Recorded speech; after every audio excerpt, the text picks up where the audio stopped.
Hello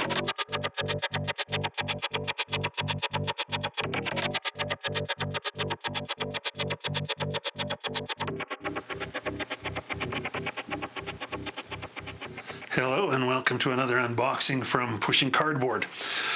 Today's game is Napoleon 1807 from Shakos. This is the second of their three games. They first had Napoleon 1806 and have recently brought out 1815. This is the middle one. I got it a bit back, haven't opened it yet, but it's time to open the box. So let's have a look. This is your typical Shakos box, a square box about 2 inches deep. It's their Conqueror series, as they say. These games all work with the same rules, the same setup, just of course different battles. This is a sort of a lighter to medium quality game, or not quality, but a complexity game. And I think these generally play in it says 90 minutes. So yeah, a good evening game. So let's open the box and see what's inside.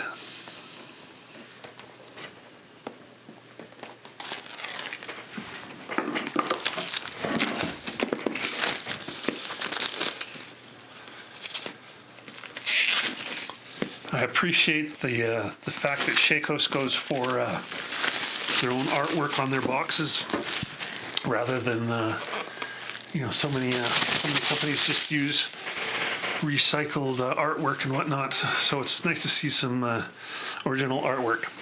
Here we go. Napoleon 1807 by Denis Sauvage, with artwork by Nicolas Trio.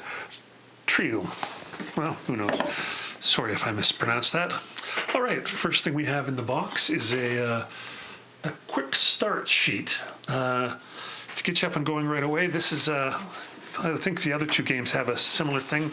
It's the inside is basically a quick setup for the game, and a quick how to play, kind of a basic version to get you starting, just like that. So this is a game you can obviously teach to someone very quickly and get them going. Next up we have it's a block game, and so these are the stickers, the French and the Coalition stickers, and here's the stickers for the leaders. We see Napoleon and Bernadotte, Davout. What have we got on the other side? Bennigsen, Dokhtcharov, Tuchkov. So this, this is your basic block game. Here's the board. Oh, this is their boards. I think the other games that I have of theirs are maybe just this is like sort of 6 panels, and I think I think maybe 1806 was just a 2 panel. I'm not sure what the 1815 was, but let's see if we can't zoom in and have a little closer look at what the board is like. It's for my mind, they make nice map boards. They're totally usable. It's basically a point-to-point map boards. Each space where there's these little squares is basically where you can put your units. But the artwork is nice. It looks a bit old-timey, which never does much for me, but it doesn't get in the way here either. All right, looks like next up we have the scenario booklet. That'll be interesting to see how many scenarios we have here. This is quite a thick booklet. I bet there's going to be notes and whatnot as well. It's on glossy paper. We've got scenario 1, 2, 3, 4, 5, 6, 7. Geez, these are, so this is like Eilau and Friedland 7, 8, 9, 10, complete, and 11. So 11 is from Pultusk to Friedland, the Polish campaign. Oh, scenario 12 and 13. So there's, scenario 13.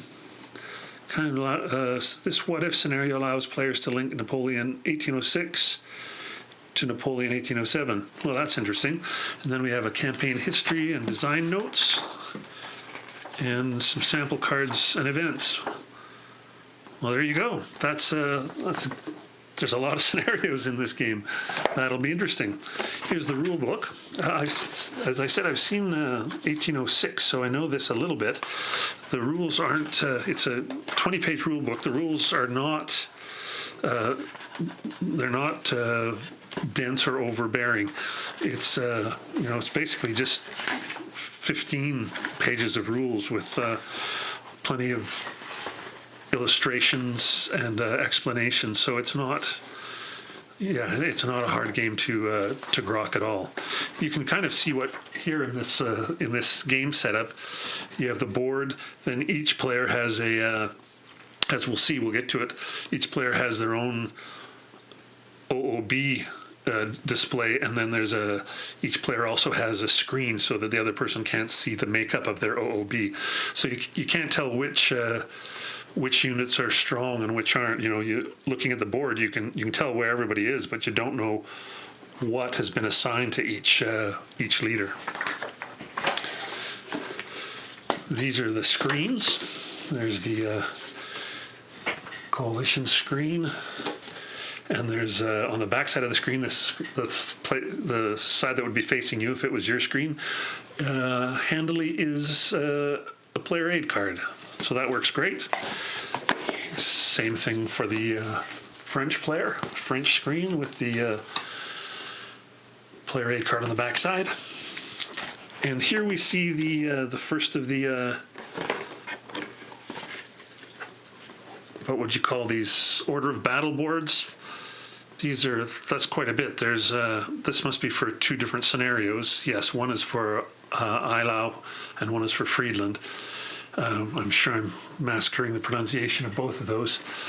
And then on the back side, we have the other side's boards as well, ones that you wouldn't be using versus the ones that are on the French side, I'm sure. And again, same thing for this third one. So there we go. Those are the order of battle boards, and they tuck in behind those screens. There must be some random drawing in this game. It's either that or these are just lovely little bags to store the pieces in. I'm not sure, but I got a feeling maybe there's some random drawing or something. But anyway, a couple of drawstring bags. As I said, it's a block game. These are the blocks are just like pretty much like Command and Colors style blocks. They're square, thick, chunky, nice and tactile. Love them. Dark green and a pale blue for the French this time instead of a deep blue. Then there's also, these are combined with these the boards. These are the pieces you put out to indicate how many units you have, and I think the one color is your infantry and the other color is your cavalry units, and that's how you show what you have, but only to yourself. That's all gets hidden behind your screen. These are more pieces. I would think that these are probably pieces to show fortresses or improved positions or something like that. Hard to say. Well, who knows? Those are it could be to show a battle or something. Hard to know without diving in. And then others are just markers for the turn track and things like that. There's no counters in this game. Everything is a nice chunky wood piece. These, I believe, are to show. These stand up like a flag, like in order to show a core or something like that. I'm not sure exactly what, but I can't remember. But yeah, they stand up on end like that. And these are, I don't know if these are damage markers or what they are, but these are little tiny markers of some sort as well. I'm not going to get one out, but they're just little kind of discs or barrels, little tiny red barrels. I got to play this game again so I can remember what those are for. And then there's also, these are not regular dice. These are unique dice. These are, as you can see, there's a blank side. There's sides with 1 or 2 pips, but there's also sides with a pip and an X. So it's the dice are not just your regular 6-sider. They're custom dice made for the game, and there's like five of each color. And then finally, the game also uses cards. So let's have a look at the card deck here if we can. There we go. Looks like we have some blue, some gray. And, you know, it's like ops points and events like you might have seen in CDGs. I can't remember if that's how it works, but anyway, the cards are a decent quality. They're sort of your standard poker size, not extra thick or thin. They're just, yeah, they look fine. We'll have a look at the other deck and see if there's anything special about those. Well, other than you can't get into them. Oh, that's all right.